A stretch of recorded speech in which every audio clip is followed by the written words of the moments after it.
Thank you very much. Please be seated. The chairperson, the organizing committee, the great people of Midwest, fellow Kenyans, God is good. And all the time. Nisalimieni kwa hewa. Bwana Yesu asifiwe. Bwana Yesu asifiwe tena. Hi cousins. Hi cousins. Cousins, hi. Hi. Hi bros. Hi bro. Hi sis.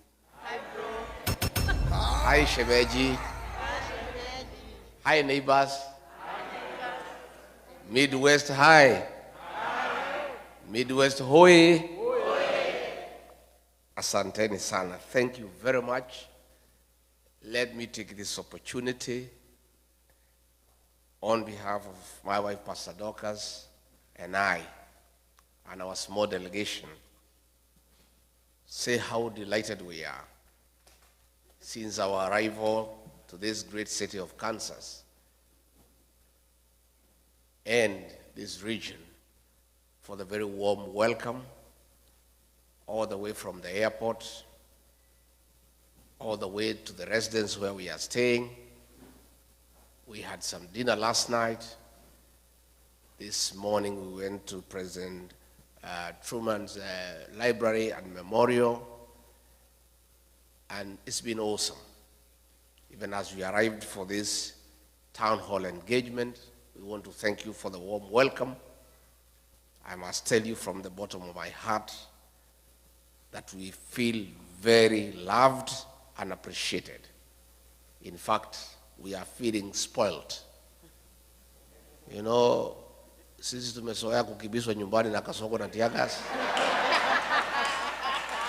So when we have wonderful people around us, full of smiles, loving us, appreciating us, we are feeling on top of the world. I wish I had more time here. Unfortunately, I have to leave early in the morning. But I'll be back. I'll be back. Yeah? I've really loved this city and the people. You are wonderful people. You are very welcoming. I deserve to spend more time with you because it's a rare opportunity. Secondly, let me thank you, our great people from Kenya, for being united, for staying together and loving one another. That is the Kenyan spirit, and that is my wish. And I'm very happy since I came to the US more than a month now. Wherever I have gone, I've found Kenyan people. They love one another and they stay together. I am very encouraged, and that is a message I'm sending back home, telling our people what I have found in the United States, that our people are one, our people love one another. And I want to encourage you to continue loving one another, staying together, be your brother's keeper. Let us hold each other's hand and let us live in peace, harmony, and love, because that is the right thing to do. Why is Rick G in America? Rick G has come to the United States to listen to the ground, because I believe no leader can succeed unless you align with your people. And the only way to align with your people is to listen to them. That is where Kasongo has lost it. He forgot he was elected by people. He doesn't listen to them anymore. And even when there is issues, he doesn't care. He doesn't give a damn. I belong to the school of thought that continuous engagement is a hallmark of good leadership. So I came to the States to listen to the ground.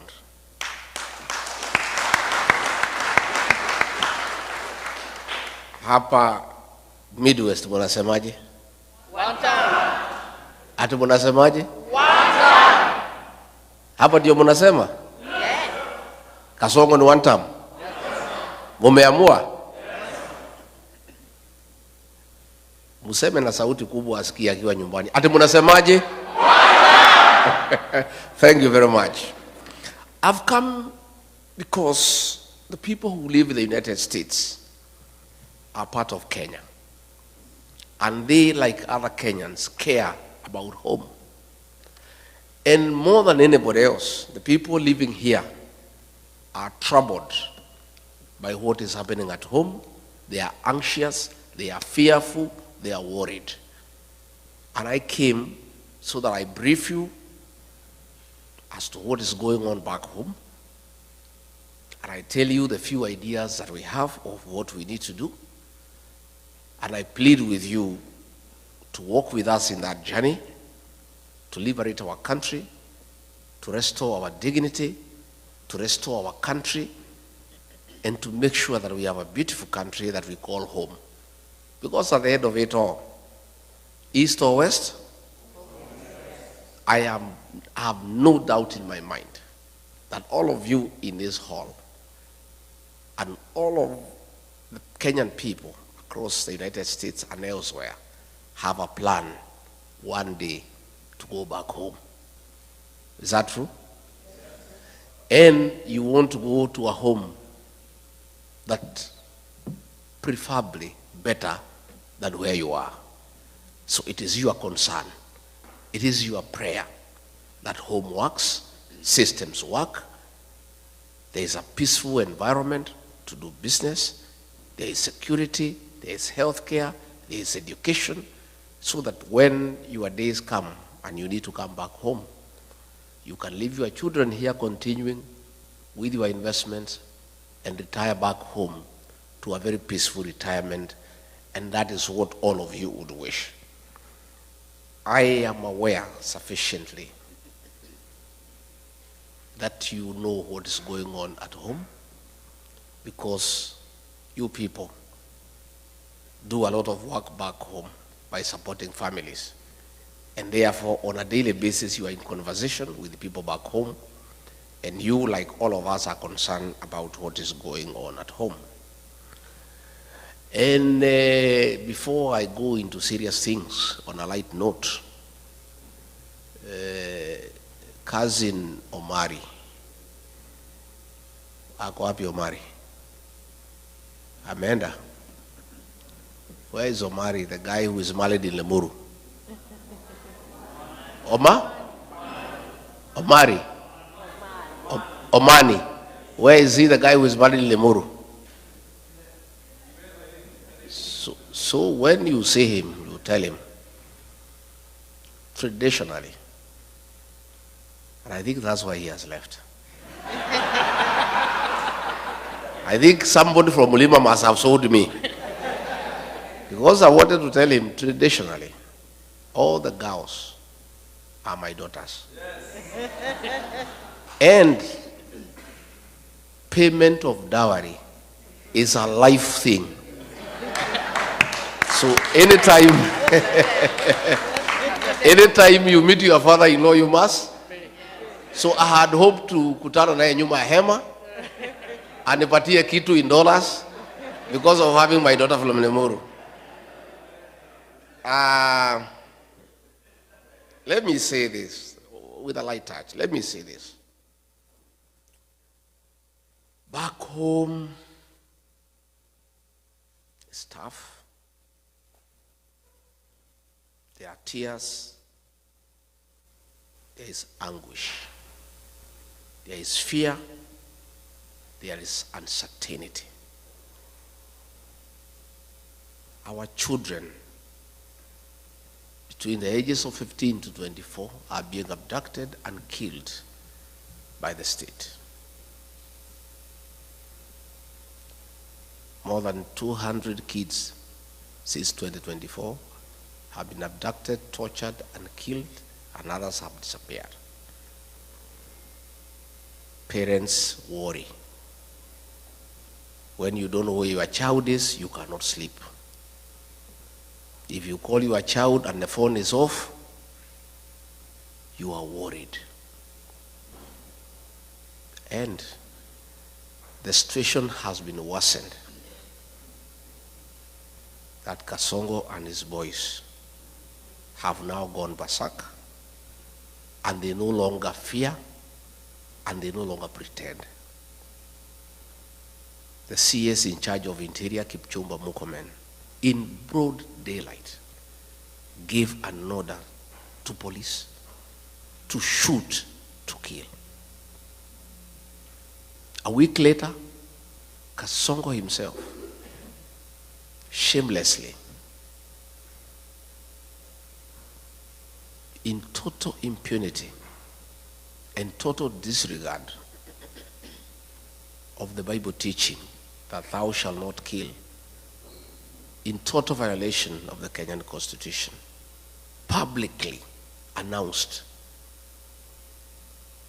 that our children should be shot in the leg. The chairman of the National Assembly Committee on Defense and Foreign Relations, Nelson Koech, corrected Kasongo very angrily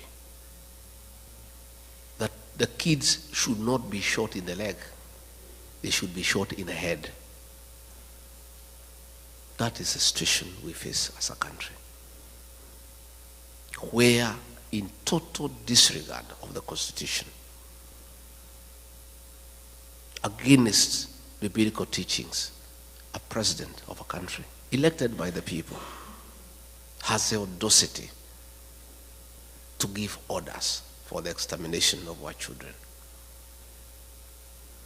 That is why Kenyans are saying, Bwana Kasongo, even if you pipe milk to our homes, even if you build roads made of gold,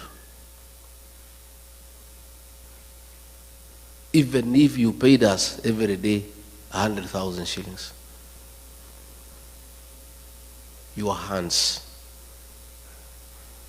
carry the blood of our children, and there is no way we can vote for you. And that is why the one-term movement is now like a religion in Kenya. Everywhere you go, where 2 or 3 are, that is the discussion. In the Uber, in the salon, in the matatu, in the bar, the discussion in the country is that this man must go because his hands bear the blood of our children. I want to say that this situation cannot be allowed. And since he is not pretending anymore about the killing of the children, he has announced it himself. The people of Kenya have no choice but to make sure they send him home and remove him from office through an election. And that is what is going on. Besides that, the economy is on a nosedive.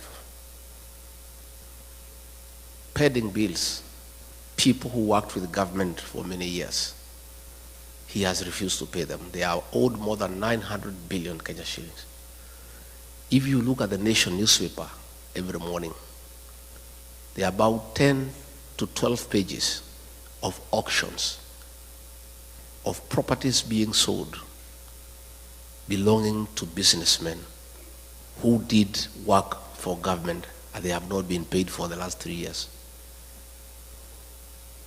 The only consolation is that nobody is buying the property because nobody has the money to buy it. So they keep on re-advertising every week because there is nobody who has money to buy the properties.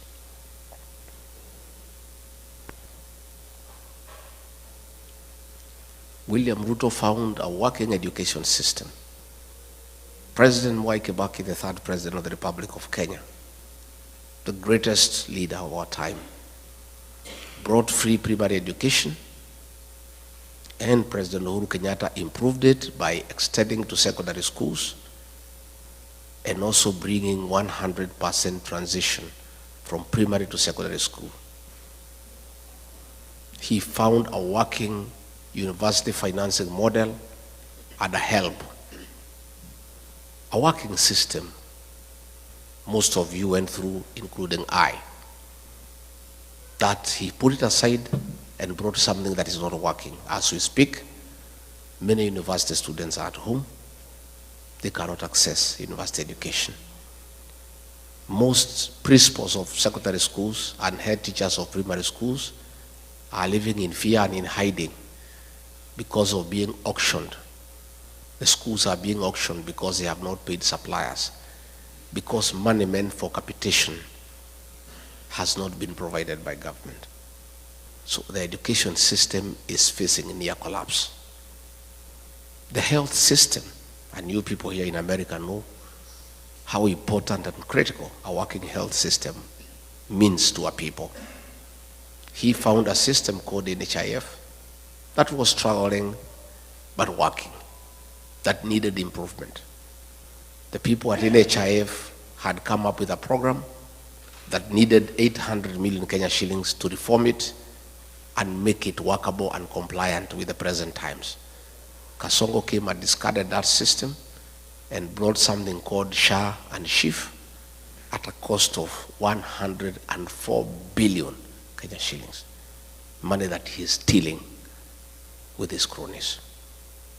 And despite stealing all that money, the system is not working.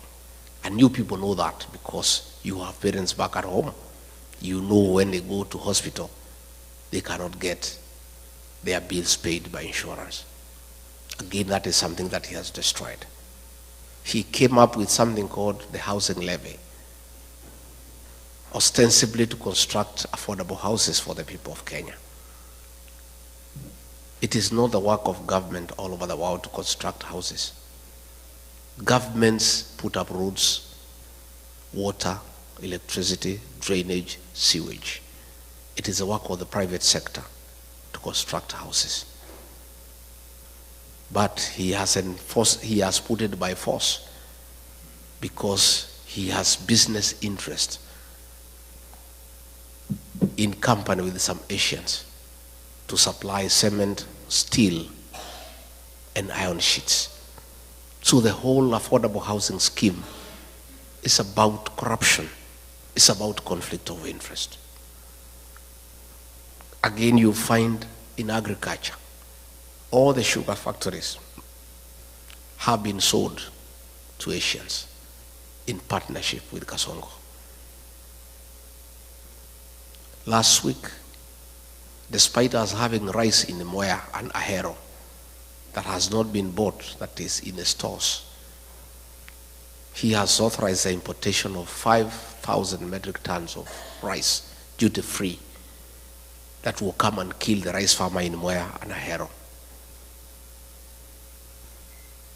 So you find, because of state capture, the president is in business in every sector. He is competing with every other businessman.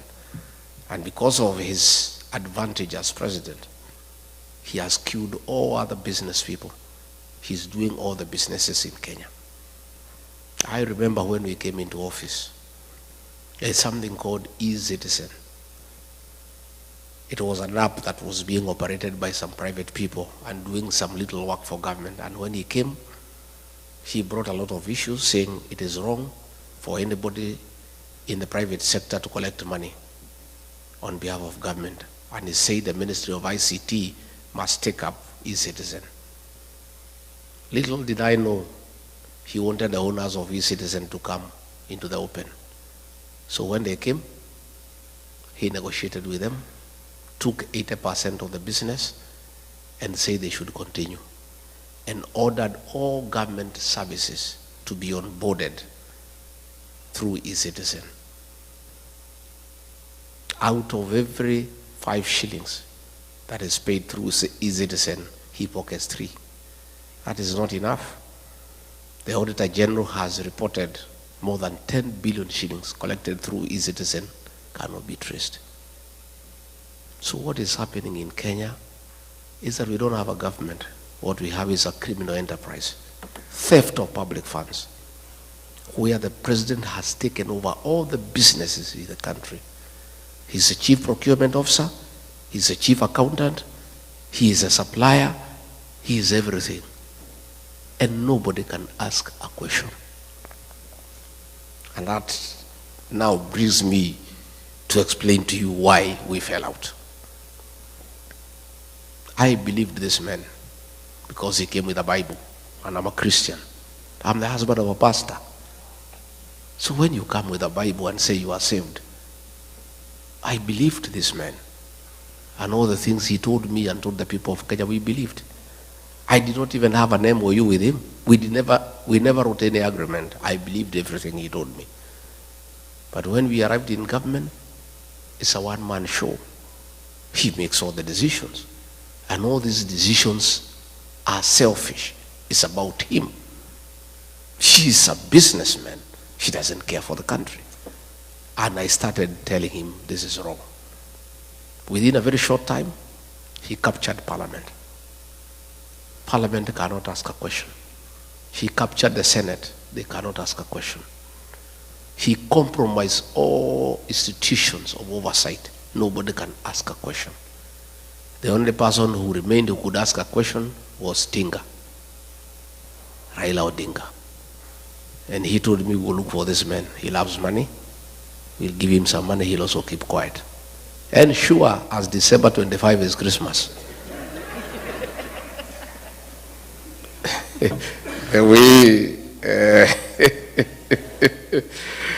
I'm telling you, just as sure as December 25 is Christmas, the way Osinde has explained, the man is eating and hence observing table manners. He cannot speak, his mouth is full. So the two are one and the same. And you know, sometimes we were debating. Okay, William Ruto is a great mistake. It's a mistake we have to live with. We made a mistake. I made a mistake. And I have apologized to the people of Kenya. But what was the alternative? Had we elected Raila Odinga, the same thing would have happened. The two would have crossed ranks. They start eating together the way they are doing today. So we are just saying Kenya was presented with two unpleasant choices. There were two hyenas, but they were different. One without teeth and one with teeth. And I think to a certain extent, President Uhuru Kenyatta was right. Probably we should have gone for the hyena without teeth because it will not finish us in one day. Yeah? Si ingetukula pole pole. Sasa, mimi, rigathigachagua, decided to go for the hyena with the teeth. And it started with me. So somebody was telling me, much as I sympathize with you, nafikiri ni sawa, hii fisi iko na meno ilianza na wewe. Ndio sasa ikujie si? So yesterday I heard David Morales saying that Jubilee can support Raila Odinga if they abandon William Ruto. Raila Odinga and William Ruto are birds of the same feather. None of them is an alternative. We must get rid of the two because they are Kenyan's problem.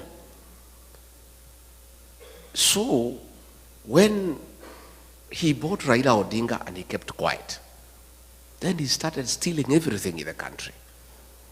Started killing people. And I disagreed with him. And I was left as the only option now to fight for the people of Kenya from within government. Everybody else had been compromised. I was left alone. And I started fighting from within. So when he decided to kill our children, the Gen Z, I said no. And when he insisted and killed them on June 25th, 2024, I went to Mombasa and called a press conference as deputy president and told him off. And that was our parting shot. We never talked again from that day. We would only communicate in messages because I called him out publicly for killing our children. If Rigathigachagua was a selfish man, I would have agreed with William Ruto, like Raila. We sit and eat, then we finish the country. Today I'll be a very wealthy man. I would have joined him in all the deals. E-Citizen, we do. Fuliza, we do. Medical equipment, we do. Because he was willing to let me eat so that I keep quiet.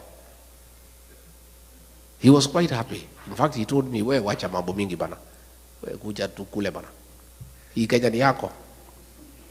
Hii Kenya ilikuliwa na Kenyatta, bado isha. Ikakuliwa na Moi, bado isha. Ikakuliwa na Uhuru. We, shida yako ni gani? You know?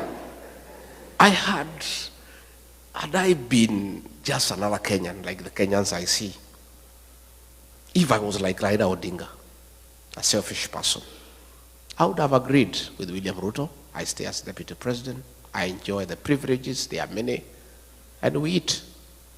We finish the country. We let the children die, and I just sit there. But my conscience wouldn't allow. I am not a wealthy man, but I'm not a poor person. And I don't need money myself. My children are big, they are working. My wife is here, is a pastor. Nywele yake hata haihitaji 3,000. So, what reason would I had to join William Ruto in a gravity train to finish our country, to steal everything? I said no, and I paid for it, and I'm happy that I became the sacrificial lamb for the people of Kenya.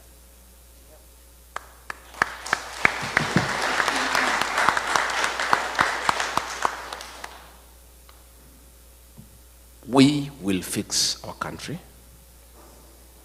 and I want you to be comfortable in the knowledge that the darkest hour is just before dawn. Our dawn is coming. The mood in the country, people of Kenya have made a decision. And nothing can change that decision. In fact, it's only that it's far away. Ni mbali sana. 2 years is a long time. But we don't have a choice because we are democracy, and we don't want change through unconstitutional means. We want change through the ballot. So what we are asking is Kenyans to persevere, to be resilient, to be patient, and we'll make the change at the right time. I was worried before I came here that the level of impunity by the president is becoming dangerous because people are being killed every day. When we had Sabasaba, the government hired criminals to burn shops, to destroy property under police supervision. Policemen were shooting people without caring. Young children were killed, and the president did not care because there is nobody to ask him any question. And even when we complain, he doesn't care. I am very encouraged that through your efforts, the day before yesterday, the chairman of the Senate Foreign Relations Committee, Senator James Rich, tabled a bill in the House calling for a review of the status of Kenya as a non-NATO ally for several reasons. Among them,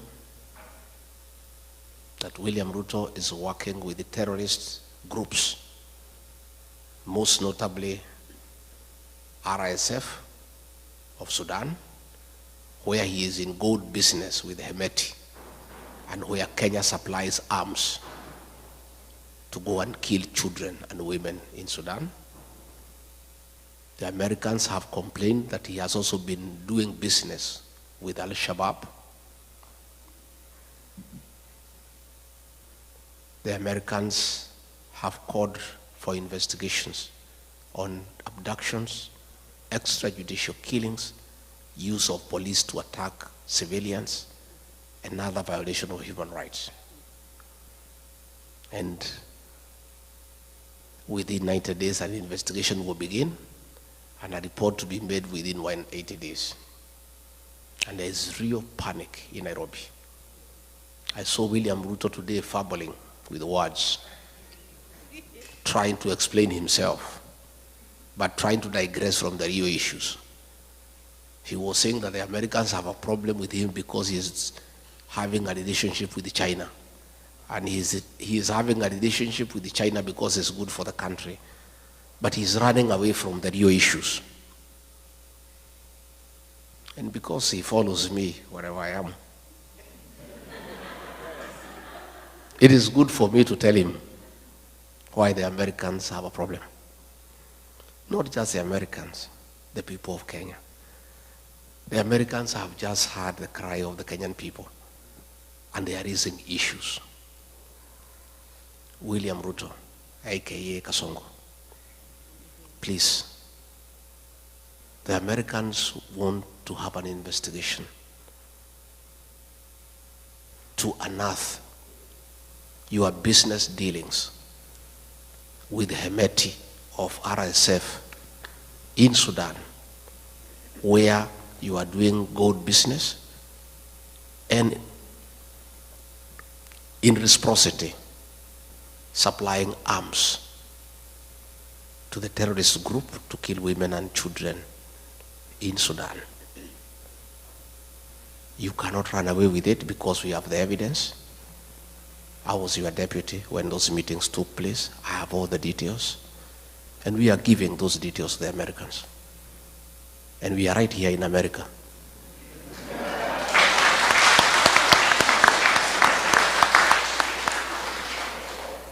And much as you think we are stupid, don't just think we are just here, just moving around. We are also here to put the Kenyan case to the American government and to Congress and to the Senate.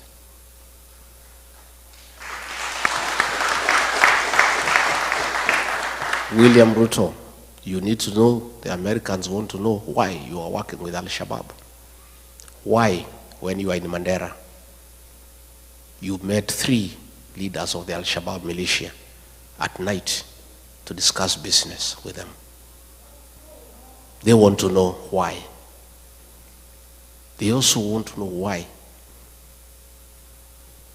you have removed the requirement for vetting of non-Kenyans before they are given IDs.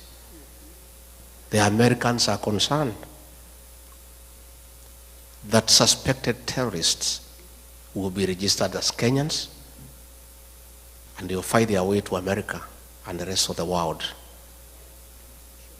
and create terror in the world.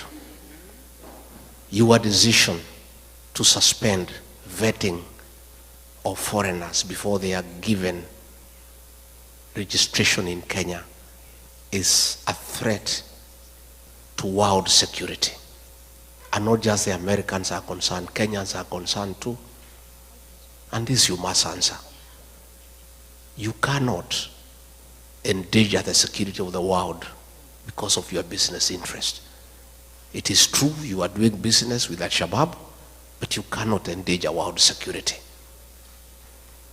The Americans also want to know why, against the Kenya Constitution, you have become the worst violator of human rights in Kenya. Why are you abducting young children? Why are you killing young children? Why did you abduct American, Turkey nationals of American origin who were abducted and disappeared? These are things that are in the radar of the American security system. You can play around with people in Kenya But you cannot play with the American government.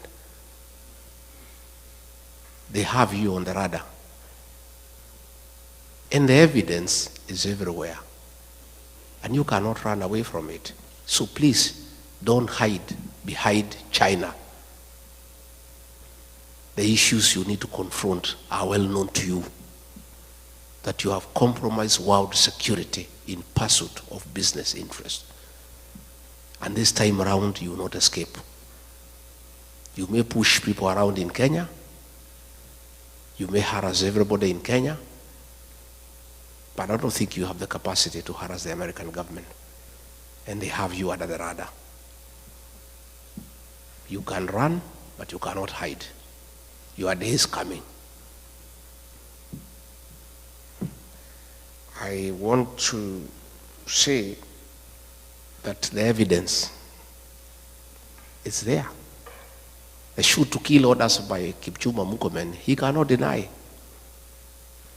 Your own order of shooting people in the leg, you cannot deny. So even if you get the PS for Foreign Affairs to issue statements, the evidence is everywhere. And you must be held to account. In fact, the other day when I was here, I was with some senior American leaders last Sunday. And we were watching live a meeting taking place in Muranga, where policemen were beating leaders and they were protecting armed goons. And these American leaders could not believe that it is possible for policemen to attack civilians. They could not believe it. They could not believe that policemen can escort gangs to beat civilian population. William Ruto, that evidence is here in America. And there's no way you can run away from it. And those things will come to light. On that matter, let me appeal to all of you. In your respective states, you have senators, you have elected, you have congressmen, you have elected. Please tell them about Kenya. Tell them to support this bill when it comes to the floor of the House. Give them details of what is happening in Kenya so that they are well informed, so that they can support the bill, so that a review is done. And our request to the American government and the American people, please don't punish Kenya because of the atrocities of William Ruto. Don't withhold military aid to Kenya. Don't withhold sharing of intelligence with Kenya. Don't withdraw all those facilities that come with that privilege of being recognized as an ally of the NATO states. All we are asking the American government to do, once you confirm all these concerns, help us. Don't have sanctions against the people of Kenya or our country. Please, just do the right thing. Impose sanctions on William Ruto as a person never to come to America.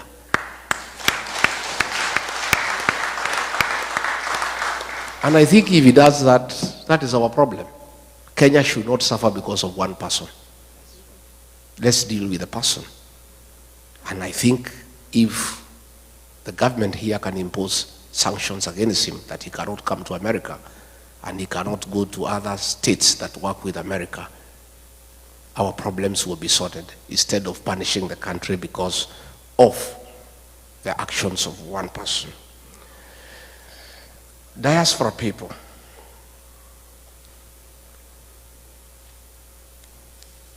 you people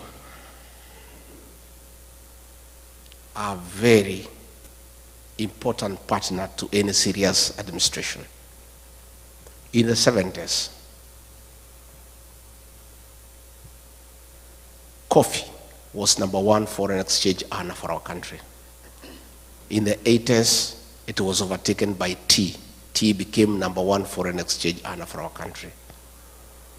In the 90s, both coffee and tea were overtaken by tourism, and it became #1 foreign exchange earner. But as we speak today, all those have been overtaken.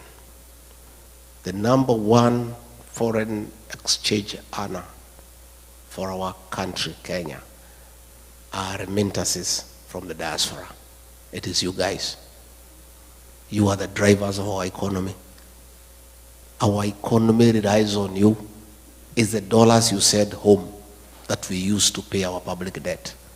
It's the dollars that you send home that we use to import products from across the world. It's the dollars that you send home that are running our embassies. Hence, you are a very important stakeholder in the economic development of our country. For those of us who rear dairy animals, the dairy cow, for it to give you milk, you must look after it. And if you don't, it will refuse to give you the milk. You must give it hay, you must give it dairy meal, you must give it lucerne. Nowadays, at home, we are supplying mattresses for cows to sleep on so that they don't feel cold at night. And some farmers are going to an extra mile to make sure the cows are happy and they produce milk, of playing country music of Ken Rogers and Don Williams to the cows so that they can produce milk. The diaspora brigade is our dairy cow for the Kenyan economy. We must look after you guys. And there is no way you guys are going to send your own money home for Kasongo to steal it. You will not agree. So we must correct the situation. You guys want nothing to do with corruption. I have talked to many of you since I came, and all of you have allergy to corruption. Isn't it? In fact, everybody I've had a chance to speak, they are telling me when they come to the airport how they are treated. When they go to Nyayo House, the way they are treated. And you guys cannot stomach it. We must deal with corruption in Kenya. Decisive. And they say the fish rots from the head. The problem we have in Kenya is the president is a leader of corruption in the country. State House is a crime scene. There are Asians there with briefcases every day, and he spends all the time with them. Sometimes he would keep me there as deputy president for 5 hours as he is talking to Asians, discussing deals. For us to deal with corruption in Kenya, we must start from the top, and then we come down. You guys must bring your money back home. Our country should stop borrowing money from other countries and borrow from you because you have the money. But you can only give us the money if you are sure we'll give it back to you, and if it will be spent prudently for the benefit of the country. And those are the things that we want to form the government together, so that we can have very practical programs that satisfy what you want. I have said, and I said in Texas, that you guys, going forward, working with us when we form government, we want you to form a very strong diaspora bank for your money, for your investment here, with branches in Kenya and all over the world. You guys have sufficient capital to start a big bank, and you have the right personnel to run that bank professionally. And you see what will happen. If you have a diaspora bank with branches in Kenya, all the properties you have bought in Kenya, you'll use them as collateral to borrow money from that bank and invest here in America.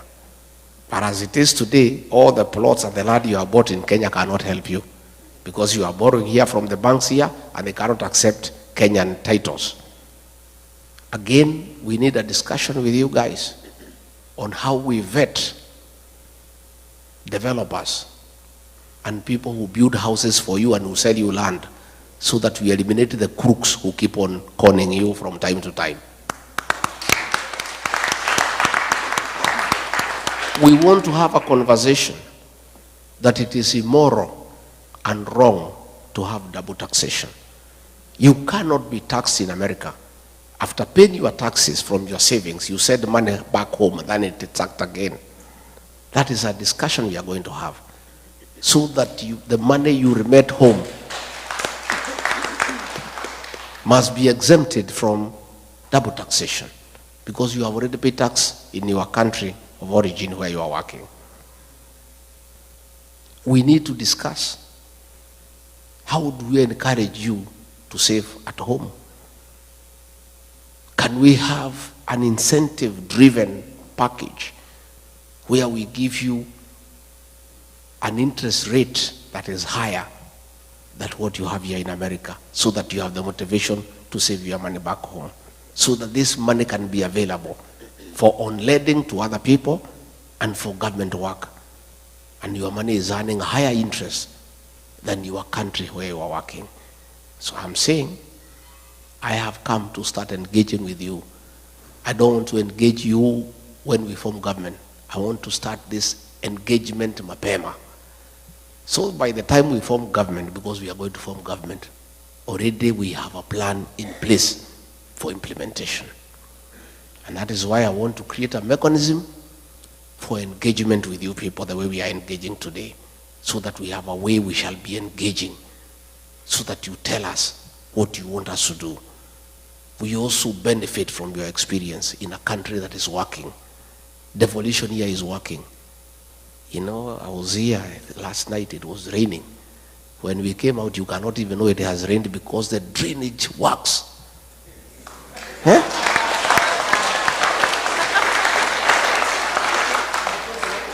Kwetu ikinyesha hata hutaki kwenda nyumbani, because you are sure you need a mkokoteni to take you to your car. You know, we were here and it rained very heavily. By the time we went outside, you cannot even know there was rain. We need to learn from the best. And that brings me to the question of the involvement of diaspora in running government. It is my intention that we work together so that you are part of us and you become part of the decision-making process, so that we benefit from your experience in a country where things are working. To start with, the embassies across the world, it is my conviction that we'll get the best service, consular services, if you have people who have worked here in America for 30, 35 years running our embassies. Yes. Yeah? We would get the best investment opportunities if you have people who know what the Americans want in the embassy, because you know their strength, their weaknesses, their preferences, and where we can do business together. I mean, an ambassador serves for 4 years. So when you appoint a politician from Nairobi to come to Washington, he takes 1 year for us to know his way around here. Exactly. True? True. First 1 year. Yes. Where do I take my children to school, hospital, nini, 1 year imeenda. Second year, start making friends with the Americans here. Imeisha. Mwaka ya tatu, kujua Wakenya wanakaa wapi. Before he can even now start working, he is on his final year. Isn't it? But if you have somebody who has stayed here for 30 years, already who has a home, we simply walk to the office and start working without wasting any time. Ataletwa tu Nairobi, there is a course there, kufundishwa kukula na uma nini, already you know. Okay? So even that course you'll be exempted. Sindio? You know, they come there, how to hold a wine glass, nini, what table manners, nini, So you guys, those things you already know. Yeah? So nafikiri, you only come for that course for 2 weeks to understand your reporting mechanism. How will you be working with the PS? How will you be working with the president? Those are the little things mtafundishwa wiki mbili tatu. But all the other things here, you know. Isn't it? So it's my intention. And that is a promise I'll keep. Because it costs me nothing other than good manners to keep that promise. You guys are already here. You have the papers. Mumesoma. You know the place. You know your way around. You know how to use a fork and a knife. Sasa iko shida gani? There's no problem. Number 2, I have said, I also want you guys to come to the National Assembly and help us make good laws. Yeah? I want you to come to the Senate and help us make good laws. I want you to come to the county assemblies and help us make good laws on devolution. So, I want to appeal to you, wale munaweza, mwende nyumbani, mupiganie viti. Lakini on top of that, we shall nominate one person from diaspora to go to the Senate, another one to go to the National Assembly. Yeah? And in the counties we are strong. At least every county assembly we have one person from diaspora to come and help us to make good laws for devolution. Because devolution is working out here. And we want to borrow from people who know. Again, we'll also want you to come and serve in the national government. Let us have 1 or 2 PSs, wako pale. Let us have a cabinet secretary, ako pale. Let us have people in parastatus. You guys have the necessary expertise and experience. And I think for any leader who wants to make a difference, it is foolish not to utilize the available capacity for the country.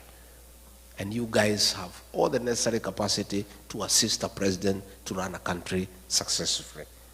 So these are things that we want to do, and we'll be able to help each other. Again, I said when I was in Texas that we'll have to add 2, 3 consulates across this large country to help. I think asking everybody to go to Washington or Los Angeles is a bit too hectic. So we'll add 1 or 2 or 3. Again, we'll introduce mobile consular services so that we have people coming here for a month. They issue IDs, passports, they go to another state. That is something we can be able to do so that we make it a bit reasonable and cheaper for you to access consular services by bringing the services where you are. I am a strong believer. I am a very strong believer that it is our business to take the government to the people, not the people to the government. It is us to take the government to the people. We will bring consular services to where you are, because that is the right way to do things. So, mimi sitaki nizidishe hapo.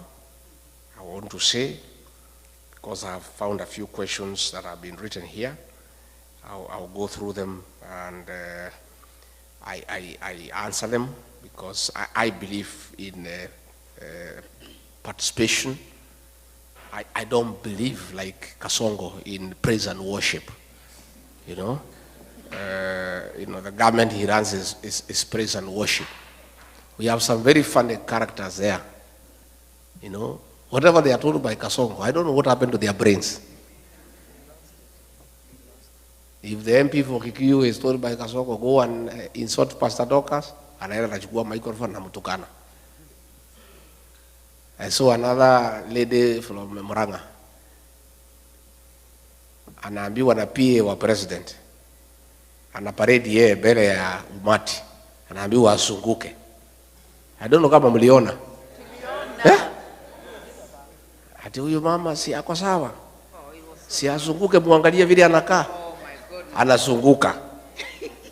Huyu mama si ukiwa naye kwa kitanda utaamuka vizuri.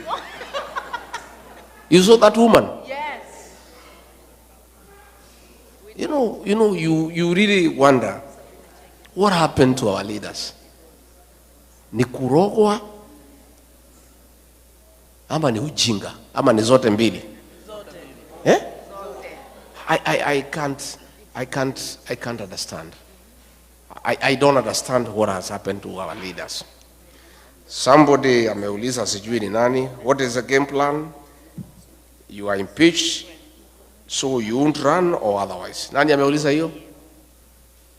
Somebody ameuliza hiyo? Let me explain. Rigathigachagua is a presidential candidate. And nothing stops me from running. The Kenya Constitution says the right to vie for office is absolute. And you can only be stopped from running if you have been convicted. And even if you have been convicted, you cannot be stopped unless you have exhausted all the available mechanisms of remedy. Last year, 2022, the Honorable John Weluke, before the elections, was convicted for 74 years for theft. You remember? Yes, we do. And he went to committee, and he was given bond pending appeal. He appealed to the Court of Appeal. And as the case was going on, the elections were there. And he went and ran, and nobody stopped him, because you can't. And he won. Later on, the appeal went through, the conviction was quashed. Had he been denied a chance to run because of the conviction by the High Court, and then later on, he is let to go, his rights would have been violated. I underwent a very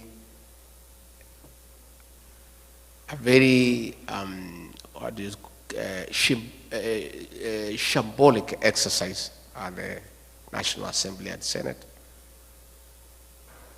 Everybody knows there was nothing. People were paid. MPs were paid 500,000, senators were paid 10 million. Haraka, Ruto paid them. And we went to court under Article 50. And Article 50 says, no man shall be condemned unheard, and the right to fair hearing is absolute. I did not get a chance to defend myself in the Senate. I was in hospital. I did not present my evidence. So this is a matter that will be dealt with by the courts, and in the fullness of the time we shall be vindicated. In the meantime, the matter is in the High Court. It has not even started. If it is go to the High Court, depending on the way it goes, if I win, the state can go to the Court of Appeal, the matter proceeds there. If I win again, they can go to Supreme Court, or vice versa. Until those mechanisms are exhausted, the Constitution of Kenya guarantees me the right to vie for office, and there is no law that can stop me from vying. Yeah? So, in fact, I'm supposed to fight for the impeachment to be quashed, and then I go back to office. But I'm not interested. I cannot serve under Kasongo, because he's a pathological liar, and I'm a truthful person. Me and him working together is like trying to mix water and oil. I'm not interested in going back to the office. I just want my rights to be granted and to be proven innocent, because there's nothing I've done that is wrong. And I just proceed with my life. I have no intention of going back to office. Even if the courts told me to go, I'll not go. I'm not interested. So I want to assure you, nothing stops me from vying. And the people of Kenya know that. That's why you see I enjoy a lot of popularity, and I continue to seek for office. And God being faithful will get there.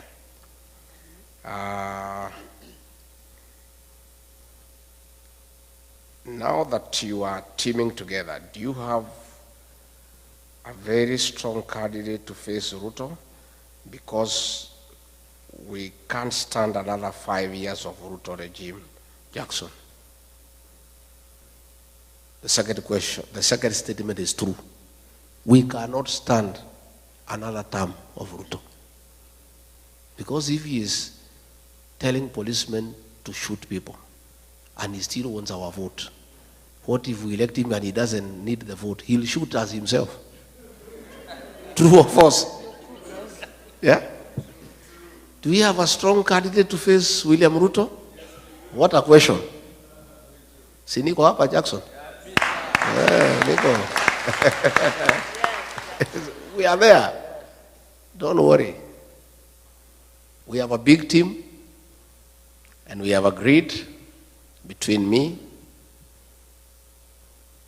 Stephen Kalonzo Musyoka, Dr. Fred Matiang'i, Eugene Wamalwa, George Natebea, and Mother Karua. And anybody else who wants to join us, ata or mtata, whoever, hatujafunga na tuweze funga.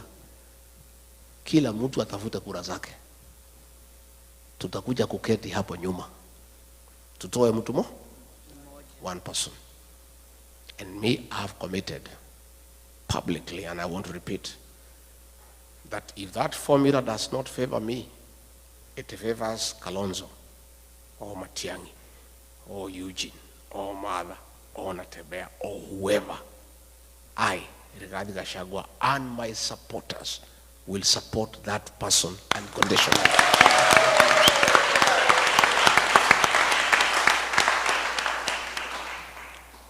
Lakini Mungu akisaidia ikuwe ni mimi,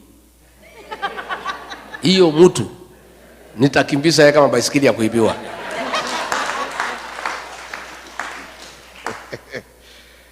So, plan for the upcoming generation and Gen Zs in matters concerning unemployment is true. We've got a plan. William Ruto says we have no plan.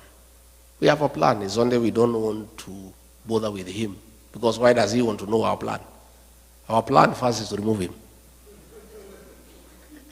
You know? And you guys will play a role. The way to create employment for our country is to create manufacturing as a pillar of economic intervention so that we can create jobs and widen the tax bracket. And one of the ways to do that is to give incentives to direct foreign investors and even you guys. We can say, for example, anybody who starts a factory in Kenya, or a cottage industry for that matter, we can give you 5-year grace period not to pay any tax so that we give you an incentive to come and start a factory home and create employment. And then we can collect money in the pay as you earn from the employers. So we have got a good plan that we must encourage people to come and start factories, to start cottage industries.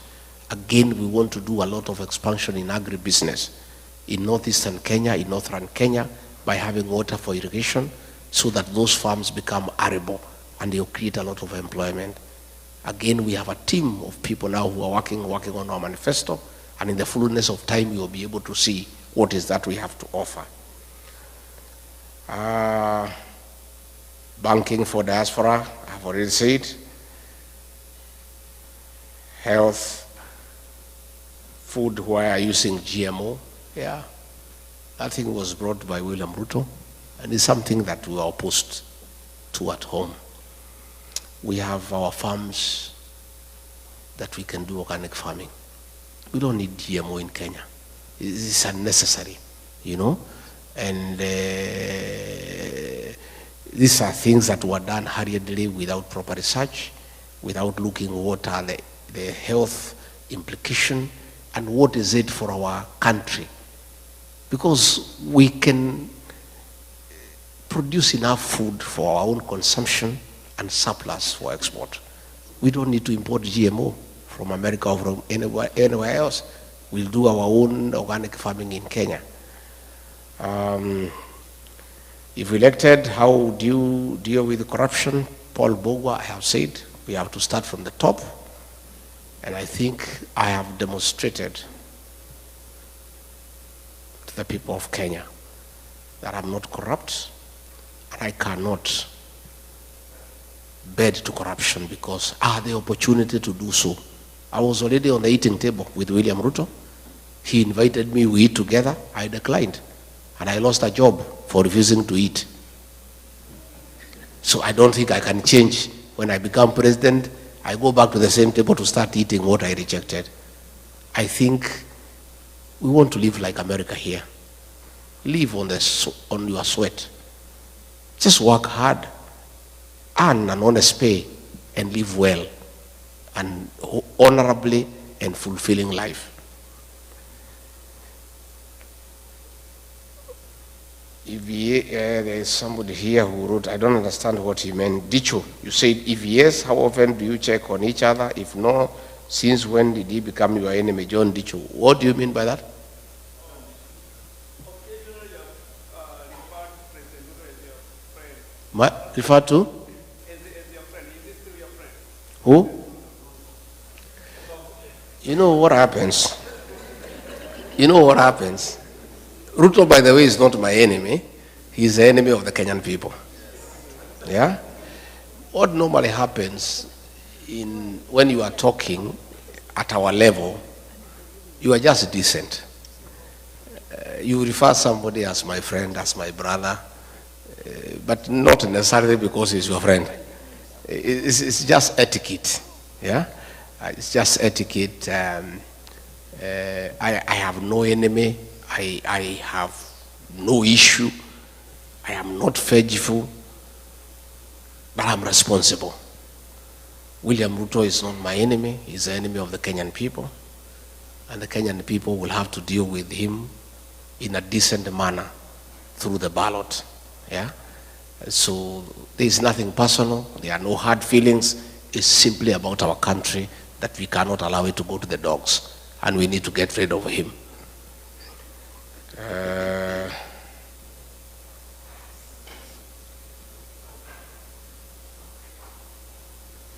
Why do we keep sending money so easily and yet we can't vote from the comfort of our beds using our gadgets? How come you keep on saying you understand the ground and yet when we want to run for a political position from here, it is a problem? How are you going to reconcile these issues? We'll have to develop our electoral process, but it takes time. The voting here is electronic. It's a democracy spanning over several hundred years. Our democracy is 61 years, 62. We keep on improving every day. We haven't yet reached there where we could go electronic. Mostly our people, the rural population, quite a bit of illiteracy and sub-illiteracy, but we are getting there. With the time, I'm sure, in years to come, we'll go fully electronic so that you can, as you say, vote from your bed. Yeah, but tutaenda pole pole so that we get there. Again, we are going to lobby IBC to increase the voting polling stations here in the States because, as you have said, it's very expensive to go to Los Angeles, to go to Washington, to go to New York. IBC is independent. I cannot give a commitment in totality, but all I can promise is that we are going to lobby them to increase the stations. We have a very vibrant constitution, and when you were in office, some goons went to the Kenyatta's farm, but unfortunately nobody was apprehended and taken to court. What happened? Mine aware is true. Kenyatta's farm was attacked, and some people were even trying to blame me. And I just kept quiet because Uhuru Kenyatta knows he was president of the Republic of Kenya. Issues to do with the retired president, his welfare, his security, his allowances, his travels are dealt with by nobody else other than the sitting president. There is nobody who could have attacked Kenyatta's farm without the knowledge and the concurrence of the sitting president. Rigathigachagua has never been president. Yeah? And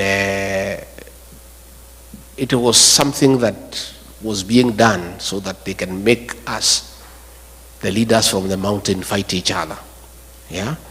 His security was withdrawn, that of his mother, and they were trying to say, no, he's a deputy president who ordered the withdrawal of the security of President Kenyatta. How? There's nobody. Even today here in the US, matters to do with the former presidents will be dealt by the president himself. Even the Retirement Benefits Act for retired presidents is administered by the controller of State House. Yeah.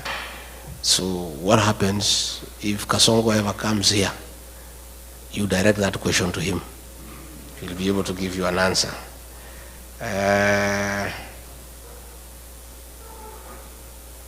James White, how will the new Kenyan administration address historical injustices so that the country can move forward? It's true. I said yesterday in an interview that was done by Jerry that we already have a commission on restorative justice. And when we form government, we'll appoint a judicial commission of inquiry to inquire into the killings of the Gensis and other people who have been killed and harmed, so that those who did it can be brought to book and they can be given compensation.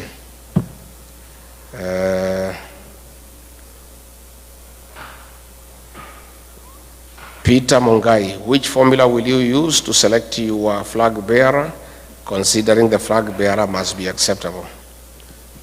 Hiyo sasa ndio kadi yetu. Tukitoa hiyo si tumeisha. So hiyo hatuwezi sema saa hii. But there will be a good formula, and I can tell you we'll come up with a good candidate. And we are not in a hurry. For now, our candidate is Ruto must go, and our plan is one term. Because if we announce our candidate now, Kasongo atatusumbua sana. Hata mwekea vikwazo na kumsumbua na kumutatiza. So wacha tukae namna hiyo. Our candidate for today is Ruto must go, and our plan is one term.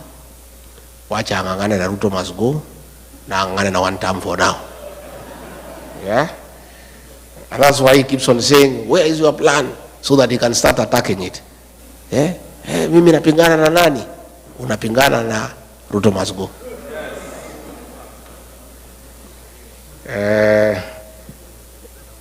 There is so much looting of e-citizen, that one I've already answered. I've told you, you are asking what will happen about recovering money that has been stolen. This money will be recovered, I can tell you. You have seen agro-leasing that happened in 2003. The High Court has ordered that those people must be tried. So I want to put on notice those who are still stealing public funds, including what is being used by Soprano to bribe people, will have to be paid. Yeah, and this money will be recovered. What are you doing to mobilize voters to register for elections, especially the youth and the people who are here to register to vote? We just continue public education, advocacy, and appealing to them, and I want you to help me. Call home, find out whether your young brothers and sisters have registered, and urge them. We continue to do that, and asking our parents that if they don't register, that is a vote for Kasongo. So that we continue doing. What is the solution to be executed immediately after the government is removed from power, so as to save unemployment situation in the first year? Employment imesema tayari. What is your vision to achieve more equitable distribution of resources and positions and overall more fair society? You know, resources must follow people.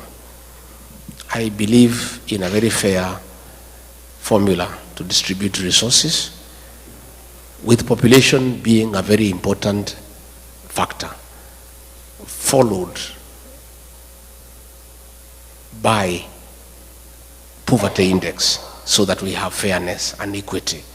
So once we follow the principle of population as a basis for resource distribution, you get a lot of fairness. But we also take into consideration areas that have been marginalized and with a very high poverty index so that they get some rebate so that they are also not left behind. What are you guys doing to Gen Zs into believing there is a plan beyond one term? Francis Chege, we continue to engage the Gen Zs. This morning, I talked to about 100 Gen Zs on phone, and the Gen Zs are aligned that we don't just want them to vote for us and we do things for them. We want them to be part of the decision-making process by coming to the table so that we get solutions together. And I can tell you, they are believing us because, like when I fought for them, when Ruto was killing them, they believed me. Anytime I talk to them, they listen to me because I've already demonstrated my respect for them and concern for them. Now the IBC commissioners have been put in place. How do you ensure elections not a repeat of 2022? That is loosey. It's true. We continue to engage and we'll create enough mechanisms to make sure that we have quality agents. The veracity of an election is determined by the quality of agents in every polling station. It's very difficult to interfere with an election because when votes are cast and counted in the polling station results are final. That is where you must have good agents to make sure that all the activities around the polling station are above board. The rest in Nairobi is a purely mathematical exercise of adding numbers, but the polling station results are final. So what we are investing in is quality agents, and in my party, the DCP, I'll work with agencies so that they are very alert and they can also assist us in documenting through their smartphone on Form 34A so that the outcome of the results is well captured and stored. Thank you very much. I think those were the questions. Yeah. I think we have tried. Finally, we belong to the Citizens for Democracy, DCP, Democracy for the Citizens Party, DCP, and I invite you to become active members and support that party as your party by preaching its ideology and availing resources to support your party. You know, I saw some fellows back home saying, oh, huyu mtu ameenda huko kutafuta dollars. Sasa hii chama yenu, mimi sina pesa ya kuiba kama Kasongo to run our party. Even here in America, you know, all parties here, even the presidential election is supported by the members, isn't it? So we are also asking you to support that party because we want a party that is homegrown with support from its members so that when we get into government, there are no businessmen who are coming to demand tenders to pay themselves for what they contributed. So please support the party. It's a good party. It's a national party. And it's not a mountain party. The deputy party leader is Cleo Malala from Kakamega. The secretary general is Hezron Obanga from Kisii. The national chairperson is Paria from Kajiado. The deputy chairperson is Owino from Kisumu. The treasurer is Mwikali from Machakos. Deputy secretary general is Ole Kamwaro from Narok.